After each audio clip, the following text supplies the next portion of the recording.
Hai anak-anak, masih semangat ya belajarnya? Walaupun belajarnya sekarang masih dari rumah. Pada kali ini kita akan belajar bahasa Indonesia kelas 7 pada bab 1 mengenai teks deskripsi. Pertemuan pertama, Ibu akan membahas mengenai pengertian, jenis, pola pengembangan, dan juga ciri-ciri dari teks deskripsi. Disimak ya pembahasannya. Pertama, pengertian teks deskripsi. Kata deskripsi berasal dari bahasa Latin, yaitu describer, yang artinya gambaran, perincian, atau pembeberan.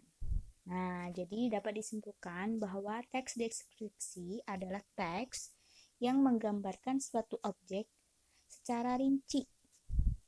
Jadi, kalau teks deskripsi itu menggambarkan sesuatu atau menggambarkan objek, itu sedetail-detailnya.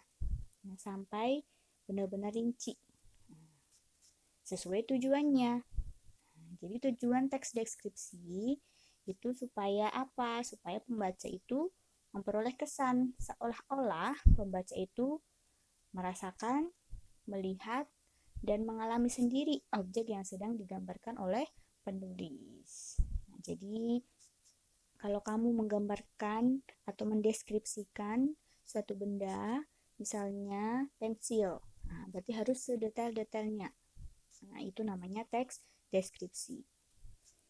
Kemudian yang kedua, bagaimana ciri-ciri teks deskripsi? Sebuah teks deskripsi itu memiliki 3 ciri secara umum. Yang pertama, itu menggambarkan objek. Objeknya itu bisa benda, orang, ruang, atau peristiwa secara rinci. Kemudian ciri yang kedua, dalam menggambarkan objek itu melibatkan panca indera. Nah, jadi harus berdasarkan hasil pengamatan, penglihatan, pendengaran. Ciri yang ketiga, menjelaskan ciri objek berupa fisiknya, seperti contohnya warna, bisa warna kulit, warna rambut, atau warna benda itu sendiri. Terus ukuran, besar, kecil, panjang, lebar. Kemudian bentuknya bagaimana, dan juga keadaan. Apakah lagi sedih, senang, atau gembira, dan lain sebagainya. Nah, itu ciri-ciri teks deskripsi. Kita lanjut ya. Nah, sebuah teks deskripsi itu dikembangkan melalui 3 pola. Pola yang pertama itu dinamakan pola spasial. Nah, pola spasial ini sebuah teks deskripsi itu dikembangkan berdasarkan ruang atau tempat. Jadi, kalau spasial di sini, kalau sebuah teks menggambarkan ruang kelas misalnya, nah, berarti itu dinamakan pola spasial. Yang kedua, pola objektif. Nah, pola objektif di sini itu dikembangkan sesuai dengan kenyataan, apa adanya. Jadi kalau hidungnya pesek, berarti ya ditulis atau dijelaskan atau digambarkan hidungnya pesek. Kalau rambutnya keriting, nah berarti dideskripsikan rambutnya, ditulis rambutnya keriting. Nah, itu namanya objektif. Lawannya yaitu subjektif. Nah, pola subjektif itu dikembangkan berdasarkan kesan penulis. Jadi kalau kamu merasa senang, nah berarti kamu menggambarkannya sesuai pendapat kamu atau opini kamu. Nah, itu namanya pola subjektif. Nah, yang terakhir, jenis-jenis teks deskripsi. Teks deskripsi secara umum dibagi menjadi 2. Yang pertama, deskripsi imajinatif.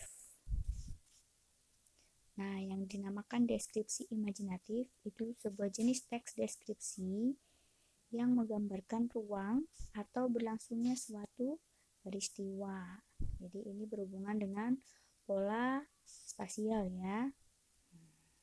Kemudian jenis yang kedua itu deskripsi faktual.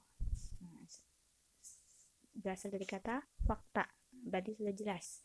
Berarti jenis teks ini itu menggambarkan suatu hal atau objek itu secara apa adanya. Jadi ini berhubungan dengan pola objektif. Jadi sesuai fakta ya, seperti yang Ibu bilang tadi. Kalau misalnya orang itu memiliki kulit putih, ya berarti ditulis kulit putih.